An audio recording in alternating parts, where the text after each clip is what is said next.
wa ashabihil qadatil ghurril mayamin wa tabi'ina lahum bi ihsanin ila yaumiddin, amma ba'd.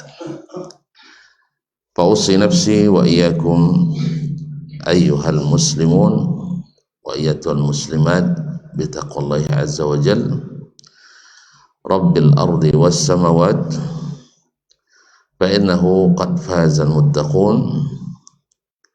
Ya ayyuhalladzina amanu taqullaha haqqa tuqatih wa la tamutunna illa wa antum muslimun. Ma'asyiral kiram, kaum muslimin, kaum muslimat yang dirahmati Allah Subhanahu wa taala. Bersyukur kita kepada Allah Subhanahu wa taala atas segala limpahan rahmat dan nikmatnya kepada kita.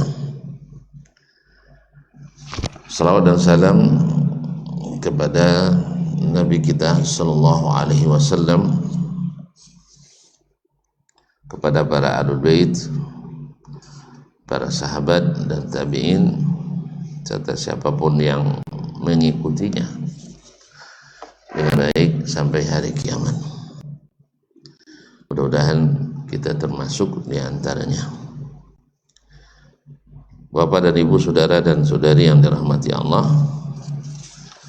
melanjutkan pelajaran kita bersama Imam Abu Bakar Al-Ismaili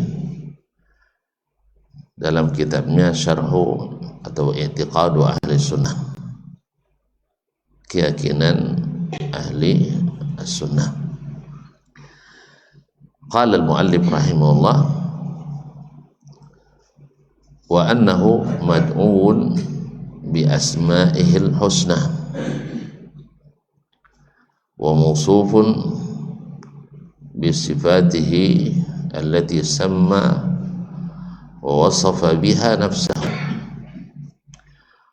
wa sammahu wa wasafahu biha nabiyuhu sallallahu alaihi wasallam. Dan bahwasanya Allah ini kalimat masih bersambung dengan kalimat-kalimat sebelumnya. Kemarin bahwa Allah SWT fa'alun lima yasha la yus'alu amma yaf'al. Allah itu berbuat sesuai dengan apa yang dikehendaki dan dia tidak ditanya kenapa dia melakukan itu, karena tidak ada atasannya. Kalau kita ditanya karena kita semuanya bawahan. Kalau Allah tidak ada yang di atasnya, makanya dia bebas melakukan apa yang dikehendaki. Di antara sifatnya fa'alu lima yurid. Kemudian wa annahu mad'un bi asma'il husna, dan bahwasanya harus yakini pula, yang dimulai dengan i'tiqadu ahli sunnah, keyakinan ahli sunnah Allah begini-begini sah. Sekarang wa annahu mad'un bi asma'ihil husna, bahwasanya Allah Subhanahu wa taala dipanggil atau diseru dengan nama-namanya yang husna, nama-nama yang indah. Wa mausufun bi sifatihi, dan disifati pula dengan sifat-sifat. Ini keyakinan Ahlussunnah bahwa Allah memiliki nama dan sifat. Karena ada di antara ahlil bid'ah wad dhalalah yang tidak boleh menyebut sifat Allah. Karena bagi mereka semua yang bersifat itu adalah sesuatu yang makhluk, sedangkan Allah tidak boleh pakai sifat, seperti Al-Jahmiyah dan Mu'tazilah. Mereka menanggalkan Allah dari sifat-sifat kecuali sifat wujud ada, karena itu tidak bisa dihilangkan menurut akal katanya. Selain itu akal mereka tidak bisa menerimanya. Tidak bisa, karena apa? Karena akal rusak, akalnya rusak, banyak virus. Andainya wujud bisa dihilangkan, mungkin dihilangkannya juga. sifat Allah ada, tapi tidak mungkin, karena kalau tidak ada Tuhan berarti dia dalam keyakinan dia sendiri adalah kafir. Mereka semua itu tidak merasa mereka buat salah, itu tidak merasa bahwa dia sesat, tidak merasa dia menyimpang, sebab memang tidak ada orang beragama ini sengaja sesat. Ada orang sengaja sesat pada dia? Tidak ada. Sebagaimana orang terjerumus ke jurang, tidak ada orang yang sengaja menjatuhkan diri kecuali bunuh diri. Bunuh diri kan jarang memang ya. Tapi rata-rata orang terjatuh ya, atau kecelakaan, naik motor, naik mobil, ada yang sengaja? Ada yang sengaja? Kecuali bunuh diri ya. Tapi kebanyakan orang kan tidak mau bunuh diri kan. Jadi tidak ada yang sengaja tersesat, tidak ada. Oleh sebab itu, yang tahu tersesat, orang yang tersesat adalah orang yang selamat. Orang yang tahu di situ ada jurang, dia ingatkan orang. Tapi orang yang tidak tahu, apa yang mau dia ingatkan? Dia sendiri dia tidak tahu, apalagi yang sudah masuk. Yang sudah masuk mungkin dah tewas dia. Jadi oleh sebab itu, maka tidak ada orang yang sengaja atau mengetahui dirinya sesat. Lalu gimana cara kita mengetahui? Berilmu tadi. Dan ilmunya ada pada dua yang bila dipegang tak akan tersesat. Ini jaminan, garansi dari orang yang tidak sesat. Siapa? Rasulullah sallallahu alaihi wasallam, dari Rabb yang tak pernah sesat. Siapa? Allah. Berarti ada Rabb yang pernah sesat? Ada. Fir'aun ngaku Rabb, dia sesat. Kan banyak ngaku-ngaku. Atau banyak Tuhan-Tuhan yang diseru oleh orang selain Allah, sesat. Buktinya apa? Apa buktinya sesat Tuhan-Tuhan yang diangkat selain Allah itu? Enggak. Mereka justru berkeyakinan bisa beri mudarat. Sebagiannya. Buktinya mereka besok dengan para penyembahnya masuk neraka juga. Pak Bedi, semua Tuhan-Tuhan yang disembah itu, yang rela dirinya dijadikan Tuhan, besok di akhirat neraka. Kenapa masuk neraka? Kenapa masuk neraka? Karena tersesat. Tidak ada orang tersesat masuk surga. Ada tersesat masuk surga? Besok kalau ketemu orang kafir di surga, masuk surga masih tersesat saya katanya, bisa gitu? Nggak ada. Tersesat semuanya masuk neraka. Jadi yang masuk surga yang tidak tersesat. Yang tidak sesat masuk surga. Yang tersesat kemanapun dia sesat pasti masuk ujungnya kena. Makanya semua jalan sesat ke surga. Makanya jalan sesat itu banyak. Jalan ke surga tuh satu. Kan 1001 jalan ke Roma kan? Ya ke Roma iya, banyak tersesat ke situ. Nggak paham, alhamdulillah. Nggak usah dipahami, saya sendiri aja yang paham. Kan banyak orang tersesat ke Roma. Orang Islam maksud saya. Nggak paham juga. Mencium kepala. Lambat. Ya, saya tidak salah saya begitu. Jadi kaum muslimin dan muslimat dirahmati Allah, ya ke Roma ya banyak jalannya. Tapi kalau ke surga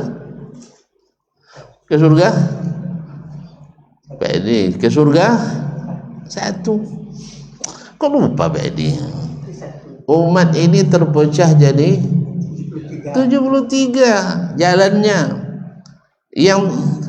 Yang banyak kemana? Ke surga. Kemana? Neraka. Yang ke surga? Satu. Makanya jalan ke surga hanya satu. Jalan ke neraka banyak. Makanya jalan yang banyak itu membingungkan sehingga orangnya tersesat. Tapi sadar dia tersesat? Enggak. Kalau dia sadar dia sesat, enggak akan tersesat. Makanya ketika ditunjukin jalan pun mereka bertahan juga. Oh enggak, kami punya kompas nih. Nah, apa aja? Kompas. Atau dia bilang saya sudah pengalaman jalan sini. Karena memang biasa jalan sesat kan. Dia tersesat pun tak terasa. Ma'asyar kiram. Jadi Allah dipanggil dengan nama-namanya Al-Husna. Ini kan sudah sering sekali ya. Cuman masih banyak juga orang yang belum menerima.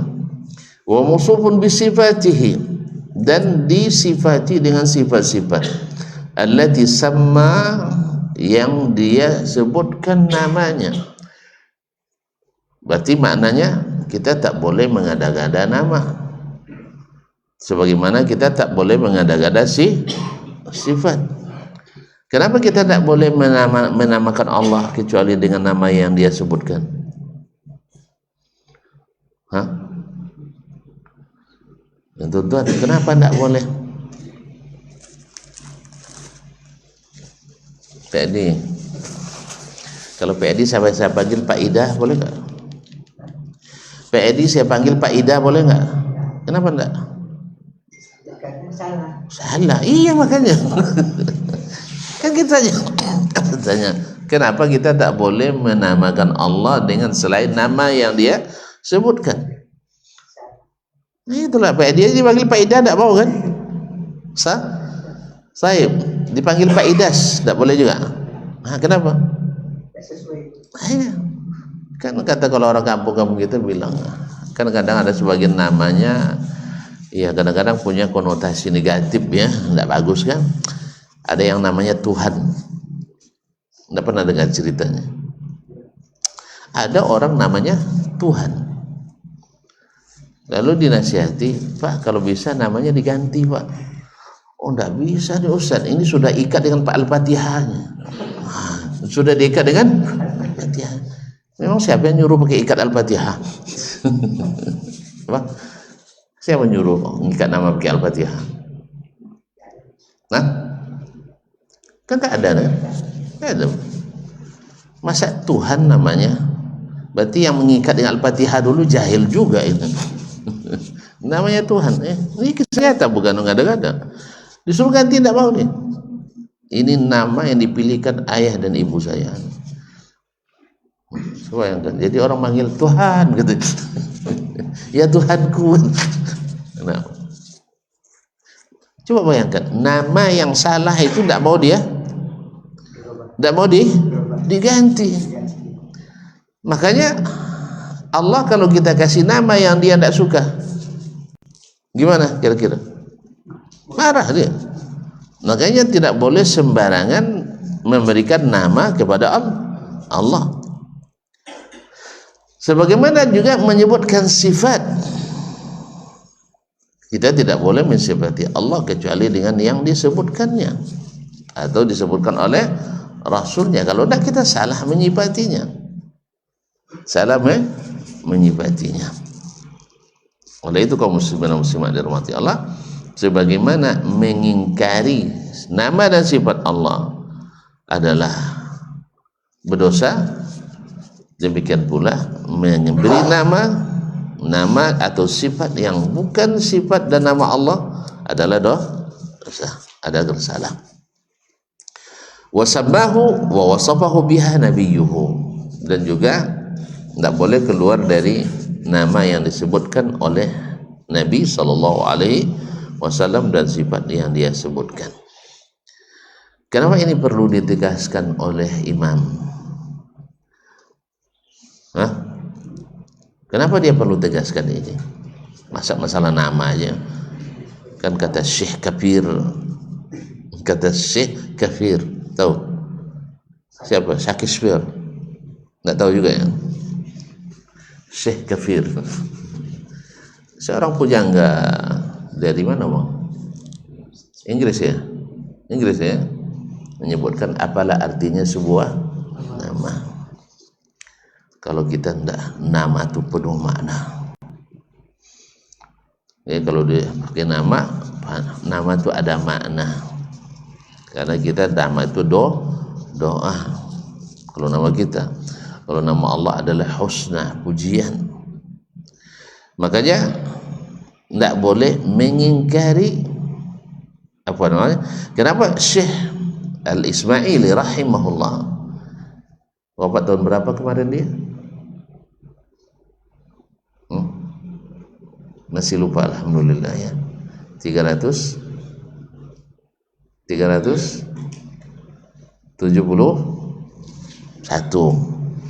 lahir 277. Berarti umurnya berapa? 100 kurang 6. Hah?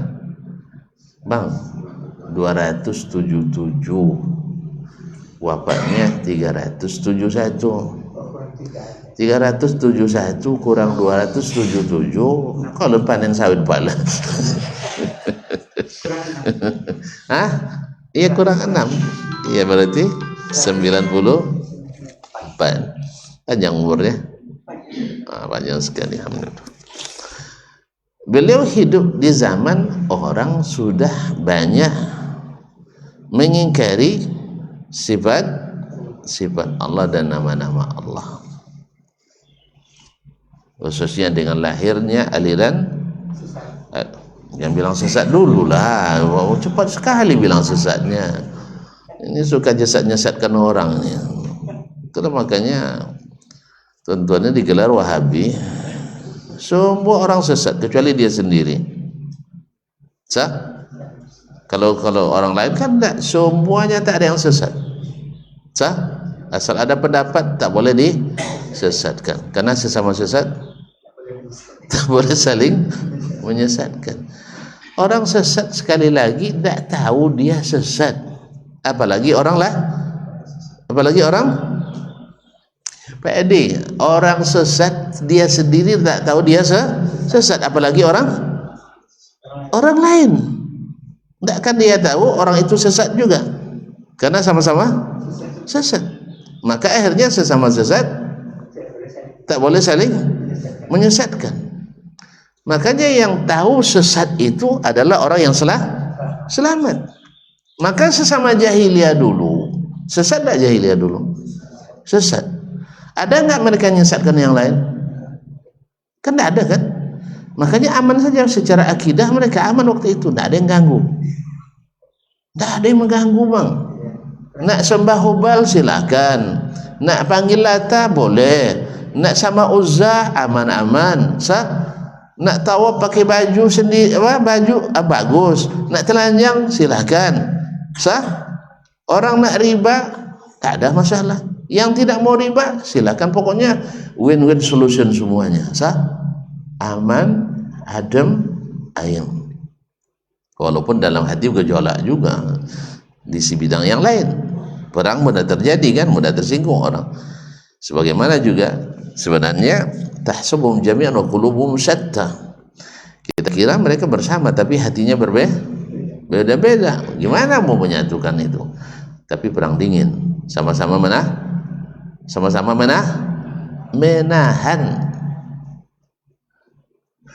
Sama-sama karena kan sesat juga, saya sesat juga. Oleh itu jangan saling menyesatkan. Kapan baru mereka ribut? Setelah datang Wahabi. Siapa Wahabi waktu itu? Nabi Muhammad sallallahu alaihi wasallam.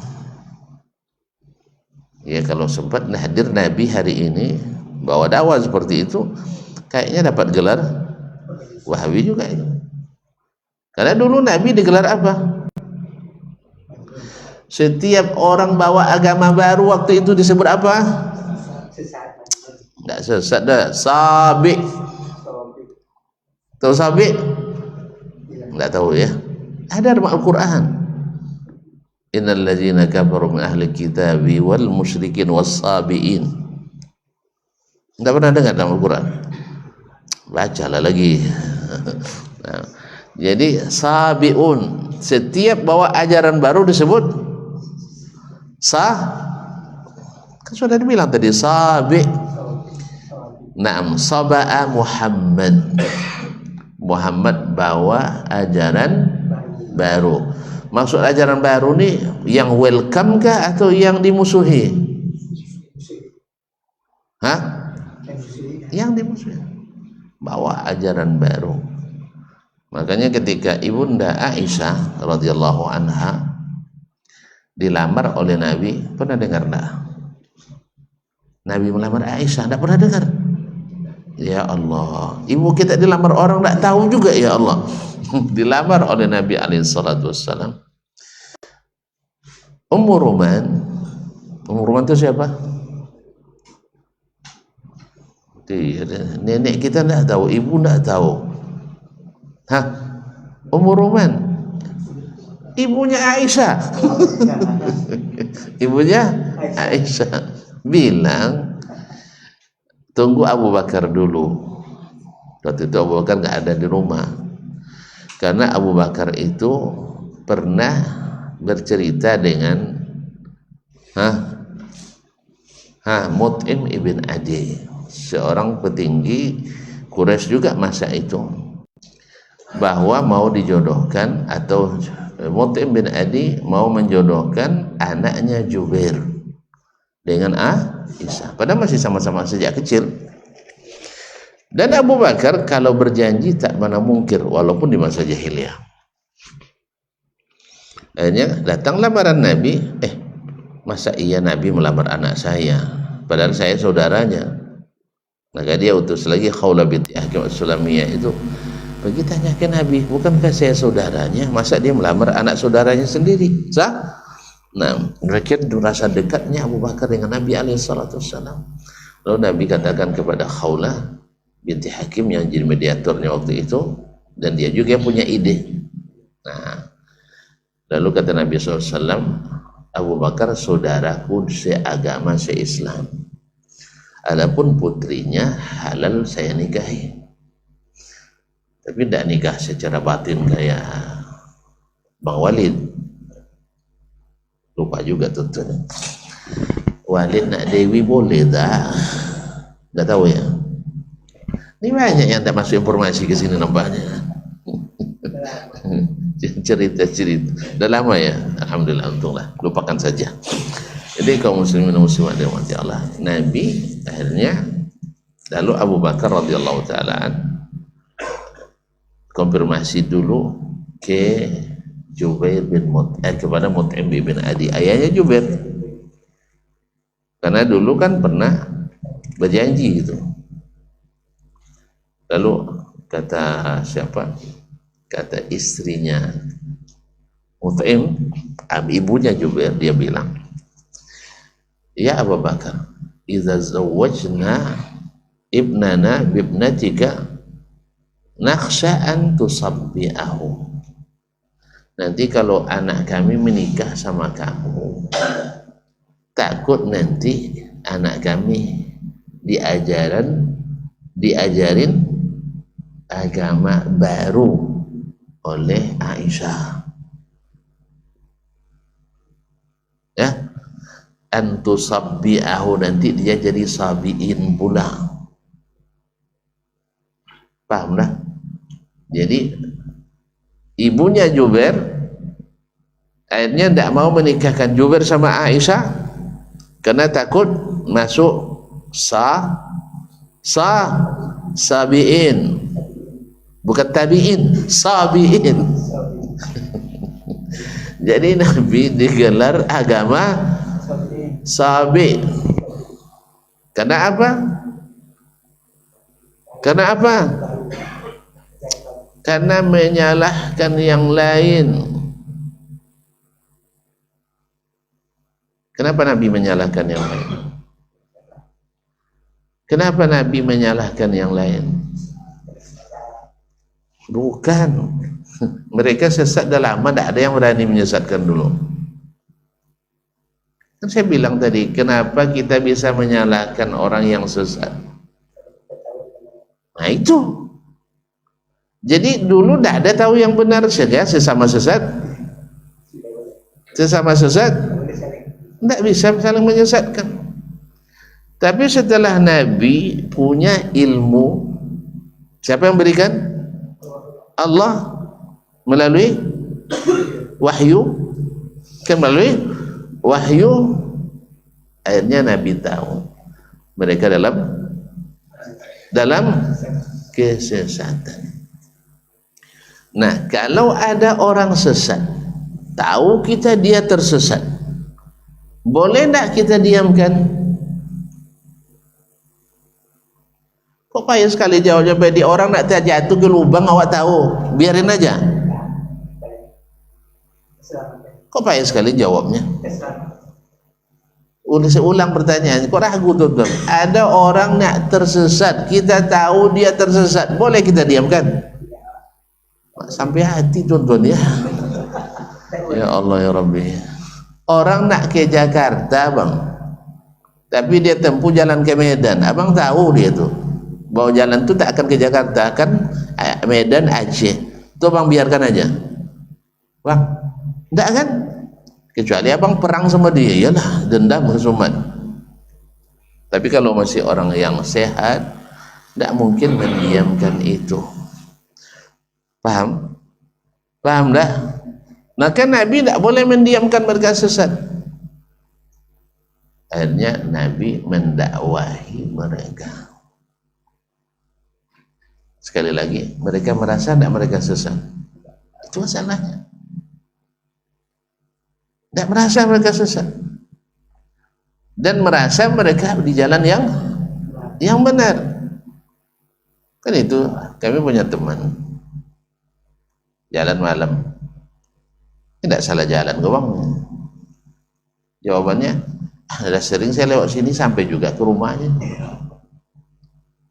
Tidak sampai berapa menit, 10 menit setelah itu kesasar. Kenapa? Tidak mau diingatkan. Paham dah? Orang yang tersesat itu sering tidak mau diingatkan. Kapan sadarnya? Setelah terbukti sesatnya. Kalau masalah agama nih, kapan terbukti sesatnya? Tidak. Setelah berilmu. Sah? Setelah berilmu. Tapi kalau dia tidak mau dengar ilmu, mungkin dia berilmu? Ya Allah ya Rabbi, kalau dia tidak mau mendengarkan ilmu, mungkin dia berilmu? Makanya jangan duduk di majelis itu, karena itu majelis Wahabi. Tentu dia tidak akan mau mendengarkan. Sah? Jangan dengar Muhammad, karena dia apa tadi gelarnya? Sabi. Apa terbawa arus lupa. Dia sabah. Dia sudah tidak beragama lagi. Tidak seagama dengan kita. Orang kalau bilang tidak seagama, mau dia akan dengarkan lagi.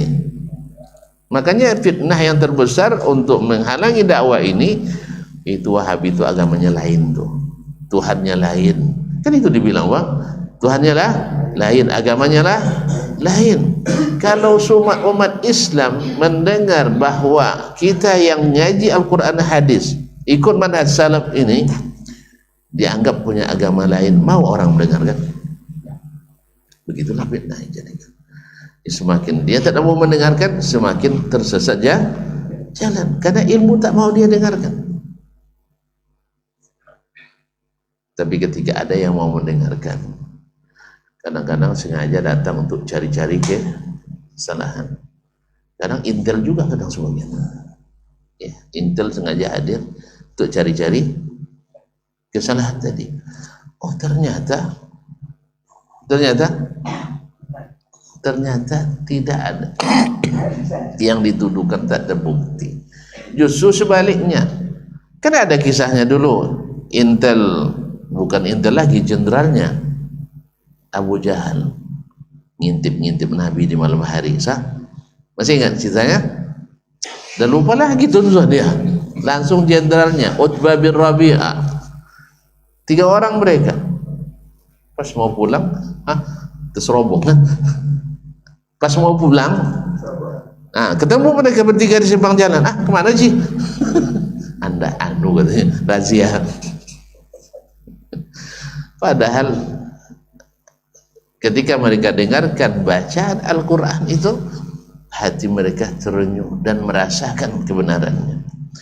Cuman ketemu lagi setan-setan tadi. Awas ya, yang ada yang tahu nanti bahaya. Kalau sempat ada yang tahu, ini bahaya bagi masyarakat ini. Muhammad semakin diterima nanti. Oh iya. Malam besok mereka ngedap-ngedap lagi. Ternyata asik juga mendengarkan kaji itu. Kenapa? Kajiannya terang, jelas, tidak berliku-liku, bikin pening enggak. Dikatakan ini dalilnya, dikatakan ini hujahnya. Terang. Orang kalau biasa dengan ilmu yang terang-terangan, tidak mau yang belok-belok. Kan Allah katakan begini, enggak itu maksudnya. Di mana maksudnya? Kan belok-belok namanya. Saya dengar tadi ceramah Ustaz Dasman tuh bagus ya, terang, jelas. Antum salah paham tuh, enggak itu maksud beliau tuh. Kira-kira mau enggak antum dengar saya lagi nanti? Iya. Lain yang dikatakan, lain pula yang dipahami. Nah, makanya ma'asyarul kiram yang rahmati Allah Subhanahu wa taala, Nabi alaihi salatu wassalam diutus untuk menjelaskan itu. Maka yang menerima dengan konsekuensinya. Yang menolak dan menentang juga karena gengsinya. Karena menjaga gengsinya. Gengsi guru-guru, gengsi nenek moyang, gengsi budaya, gengsi kearifan lokal, banyak gengsi yang harus dipertahankan. Termasuk gengsi ormas kan? Ya, bahwa kementerian ini hadiah negara untuk ormas kita. Macam-macam lah. Nanti kalau menterinya kalau tidak ada ormas kita, sesat semuanya. Tidak sampai juga, alhamdulillah. Untunglah di sini tidak banyak isu. Kaum muslimin dan muslimat.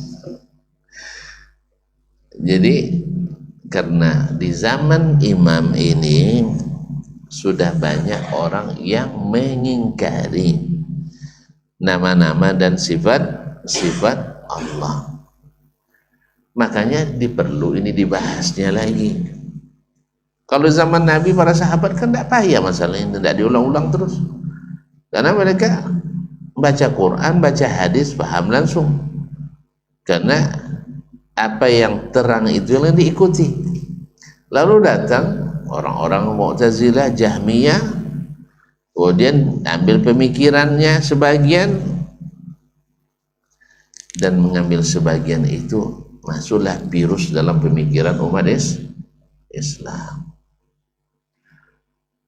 Anda, antum sekarang ini kita nak memperbaiki ekonomi kita,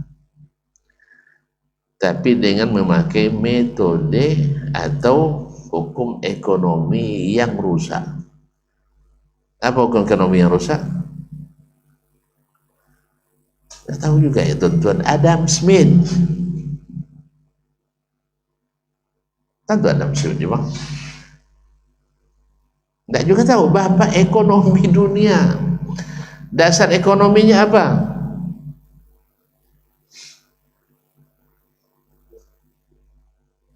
Dia tidak pernah belajar SMK nampaknya tuan-tuan. Dengan modal sekecil-kecilnya dapat keuntungan sebesar-besarnya. Ekonomi yang inilah yang membuat orang suka menipu, menghalalkan segala cara kapitalis. Dan ini yang dianut oleh Barat dan diikuti oleh Timur. Kan kita ikut itu. Tonton tahu enggak? Negara yang paling banyak utangnya di dunia negara mana? Mana? Indonesia jauh, alhamdulillah utang kita tidak sebanyak mereka. Amerika. Yang antum bilang negara maju ekonomi itu utangnya paling banyak.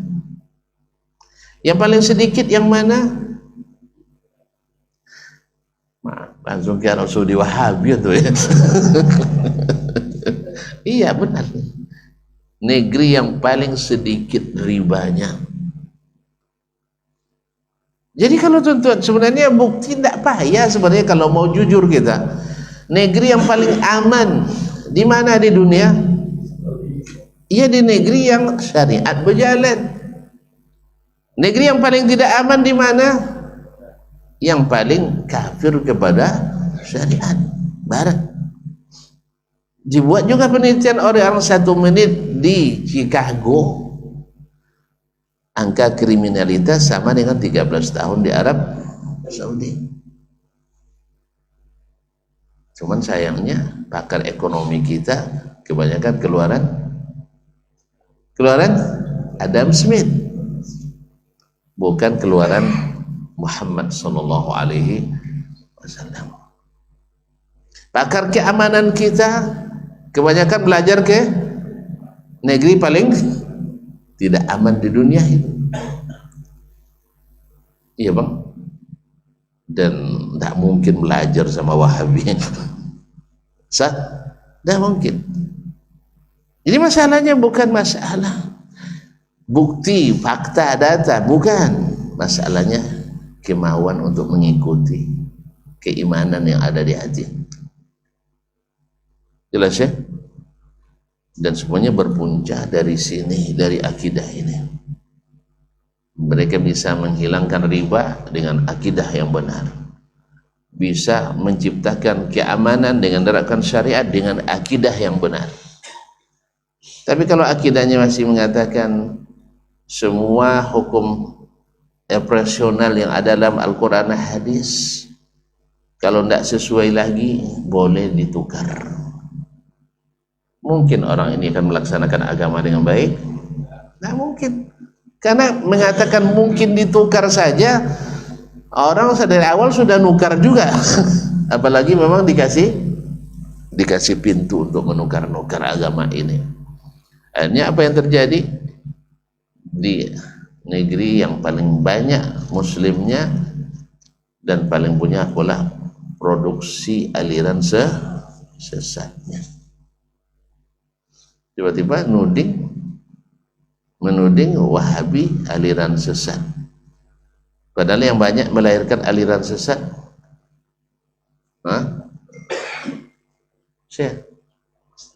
Cuma biasanya aliran sesat melahirkan aliran sesat lainnya.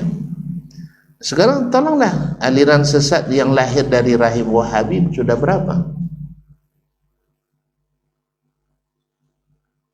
Kok pada bengong semuanya? Kayaknya nggak ada ya.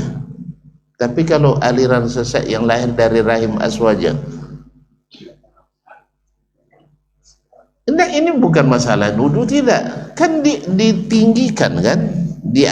Bahkan dapat penghargaan. Contohnya Makali Inna. Dianggap sebagai tokoh Aswaja. Atau yang mengatakan Wahabi lingkungan, tidak tahu juga tuh-tuh.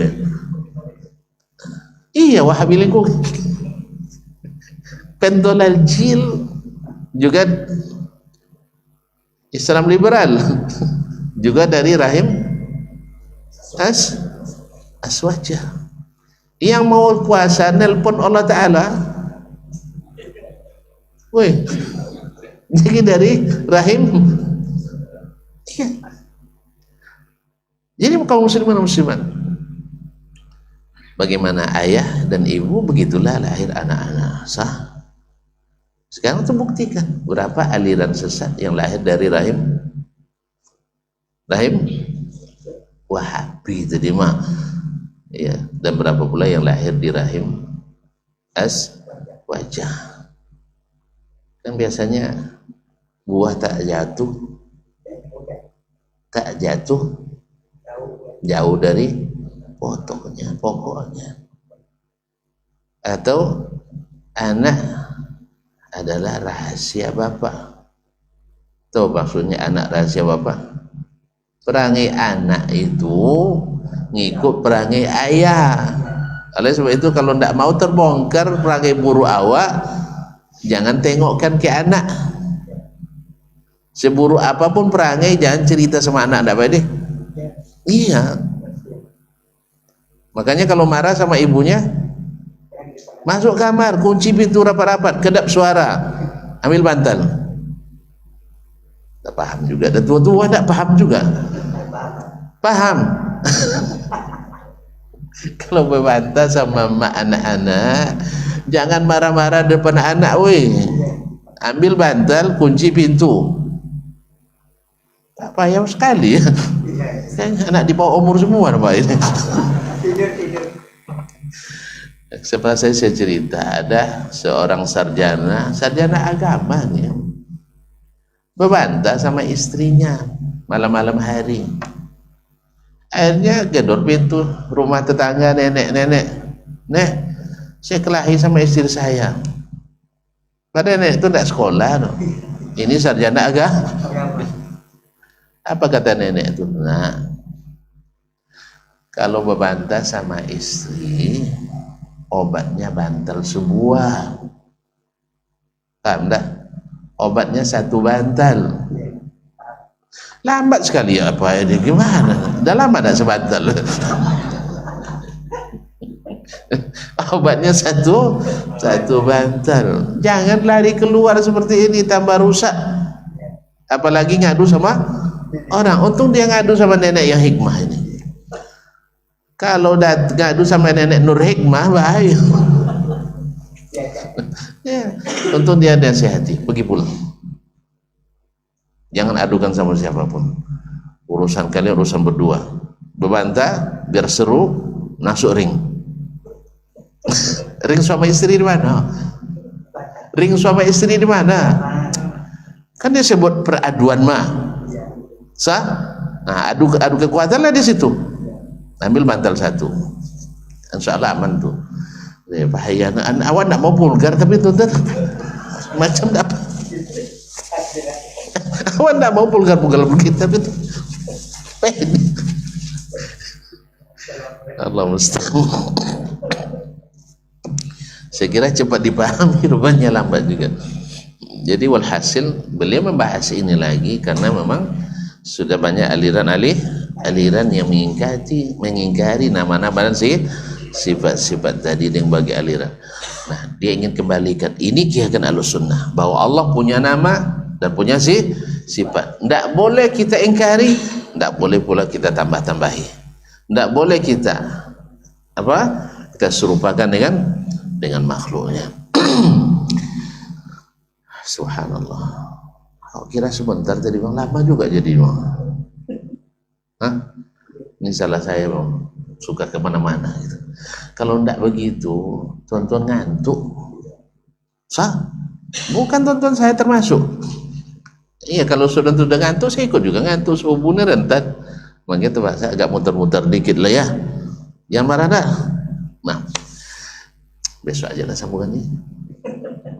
Hah? Besok aja lah ada terang itu. Soalnya masalah obat sebentar dia tidak paham juga tuh. Itu lama jadinya. Nah, yalah cukup gitulah dulu. Insyaallah kita sambung bulan depan. Semoga Allah mudahkan. Wabillahi taufik. Ada yang mau tanya kan?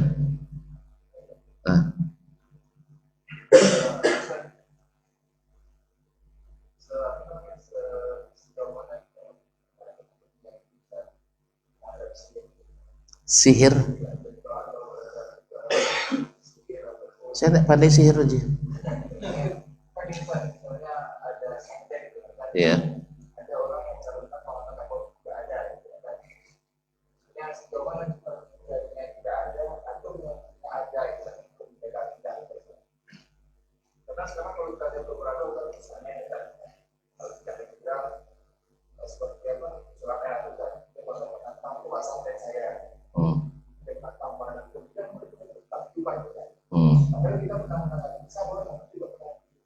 Sihir.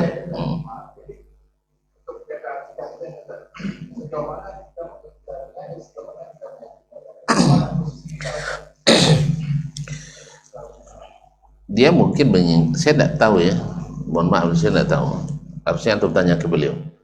Tapi yang saya tahu yang namanya sihir itu ada. Ini tidak ada khilaf padanya. Al-Quran menegaskan, sah, sunnah menjelaskan, ijma' ulama menguatkan bahwa yang namanya sihir itu ada.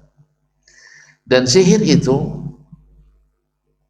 oleh para ulama dihukum kufur, orang yang melakukan atau yang memanfaatkan. Sebab Nabi katakan, man ata'arrafan fasaddaqahu bima yaqul faqad kafara bima unsila ala Muhammad. Siapa yang datang kepada arraf, seorang dukun, peramal dan pendaku-pendaku lainnya yang berkaitan dengan masalah itu, maka dia benarkan apa yang dia sampaikan, dia kafir pada apa yang diturunkan pada Nabi Muhammad sallallahu alaihi wasallam. Datang saja membatalkan sholat 40 hari. Maka sihir termasuk dosa besar, bahkan hukumnya dihilangkan. Itu maknanya, hukumnya dihilangkan. Tentu disuruh bertobat. Kalau tidak mau berarti dihilangkan, karena ini penyakit berbahaya. Nah, apakah kita boleh mengingkarinya? Tidak. Bahwa kita wajib meyakini adanya sihir itu sebagaimana ain, yaitu penyakit yang disebabkan oleh pandangan mata hasad. Ain itu ada. Nabi katakan, Nabi tegaskan, wa ainu haq. Lau kana syai'un yasbiqul qadar la sabaqatul ain. Andainya ada sesuatu yang mengalahkan takdir, mendahului takdir, ainlah termasuk yang mendahului takdir. Tapi tidak ada yang mendahului takdir. Makanya itu semua ada. Dan sihir dipelajari, beda dengan mukjizat dan beda dengan karamah. Ya, kalau ada karamah ditukiskan dari kiai ke gus, itu bukan karamah, itu sihir. Paham saya? Ya, kalau ada nanti datuknya karamah, cucunya ikut karamah seperti kakeknya. Tidak ragu kita mengatakan itu adalah sihir. Kalau tak terbukti berarti khurafat. Dan banyak orang berkhurafat. Oh, ada dalam buku. Memang semua orang dibukukan. Cerita 1001 malam aja dibukukan orang. Dongeng isi semua kan? Kan banyak dongeng dibukukan orang. Jadi ada dalam buku bukan bukti kebenaran. Tapi ada dalil baru ada bukti kebenaran. Kalau si cerita-cerita dongeng banyak dibukukan orang, cerita fiksi kan banyak. 212 Wiro Sableng. Kan dongeng tuh. Es Koping ho, jurus sinar matahari, dongeng kan? Hah? Si buta ada gua hantu ya.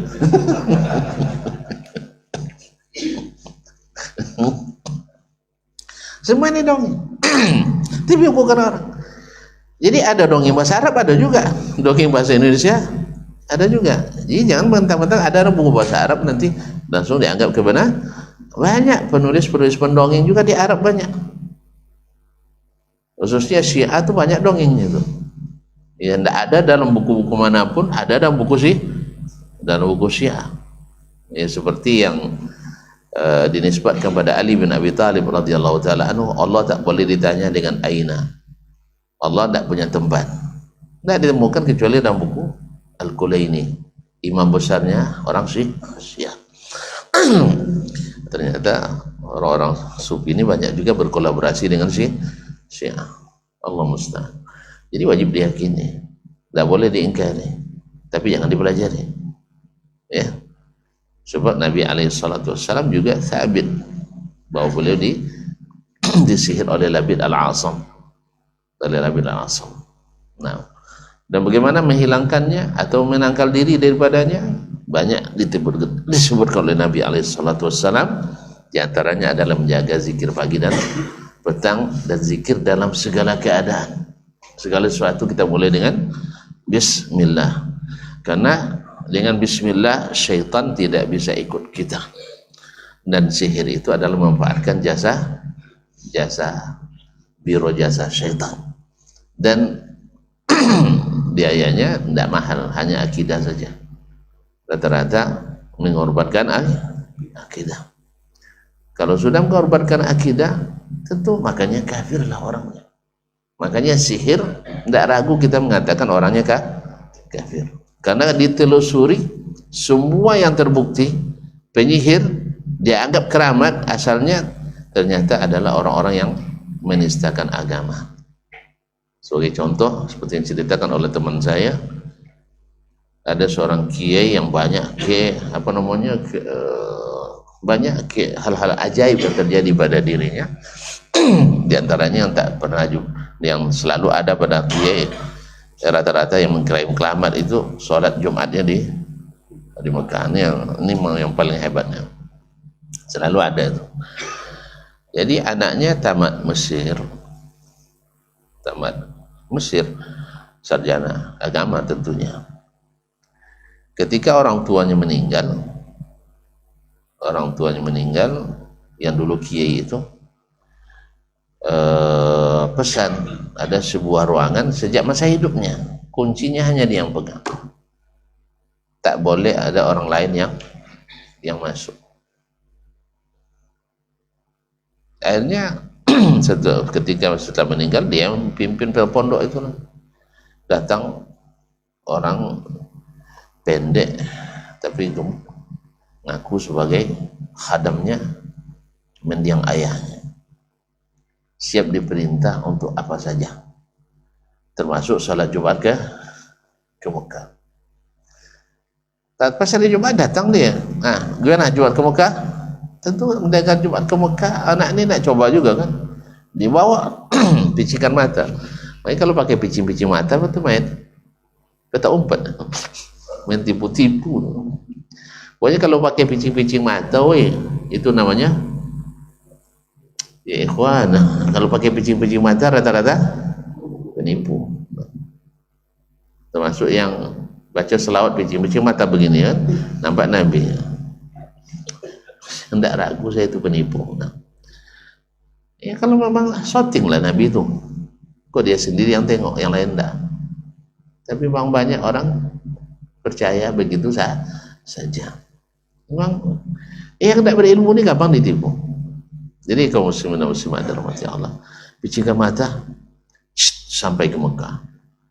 Ya kalau sudah picing mata kan dia siapkan kameranya kan, disiapkan triknya kan. Tonton kan nengok. Orang bikin film kan gitu. Yang paling ahli bikin film adalah syaitan. Iya, makanya film setan banyak laku. Tidak tahu Pak, bikin film hantu paling banyak ditonton orang iya, makanya di negeri ini banyak film setan tuh paling ahli bikin film. Ketika kita picingkan mata tadi, dirubahnya semuanya seolah-olah sampai ke Masjidil Haram. Khatibnya Syekh Sudais, Masya Allah, dengan bacaan suaranya Masya Allah. Habis itu pulang, kita tersihir olehnya. Tidak ingat kita, hilang akal sadar kita bahwa kita sebenarnya di Makkah belum waktu Jumat. Buktinya kita balik jam 1 sampai sini. Semua yang ngaku salat Jumat di Mekah itu berangkatnya jam berapa? Jam 11. Kemudian pulang jam 1. 11 di sini, di sana baru jam 7 pagi. belum bangun orang tua. Karena kalau apalagi musim panas, mereka semalam tidak tidur. Gimana tidak tidur? Orang umroh, orang ziarah, tidak ada kehidupan, tidak berhenti di malam hari di situ. Jadi mereka tidak tidur. Nanti tidurnya kapan? Selesai sholat subuh, tidur sampai jam 9 Pak. 11 kan nanti tidak makan, tidak sarapan pagi. Nanti jam 10 sarapan pagi. Jelas? Nanti baru siap-siap pergi Jumat. Kan Jumat cerita mah 9. Kadang kalau jam 9 biasanya masuk ya, kalau Ramadan jam 9 masuk kan. Nanti tidak ada sarapan, itu sahur tadi kan. Jadi nanti jam-jam 3 makan siang. Walhasil mereka pulang jam 1, di sana baru jam 9 pagi. Dan ini luput dari pantauan kita karena kita di awal tertipu, jadi semuanya tertipu. Nah, akhirnya ketika pertama dia bawa kawan itu singgah di sebuah pulau tak berpenghuni. Kan masih banyak pulau yang tidak berpenghuni. Lalu dia paksa, kamu kenapa turun di sini, katanya. Saya dulu tuh ketika membawa ayahmu pertama kali juga turun di sini. Sekarang tinggal kamu pilih, saya antarkan kembali atau saya tinggal di sini. Pilih apa?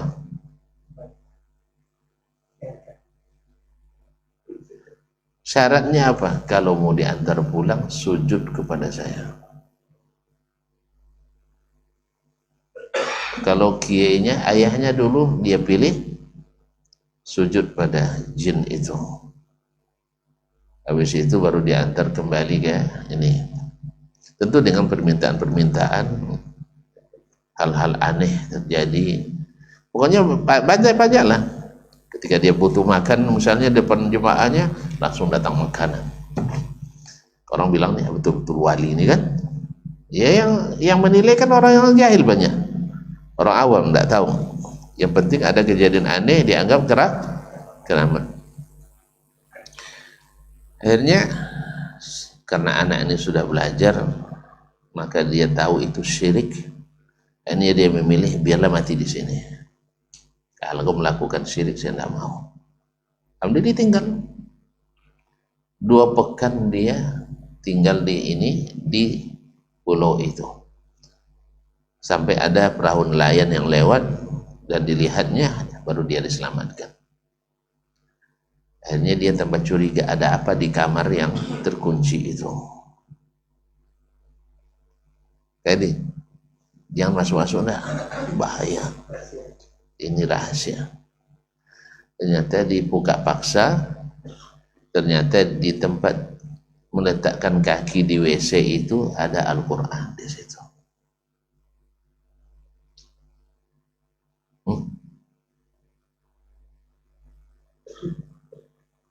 Kalau sudah begitu apa hukumnya?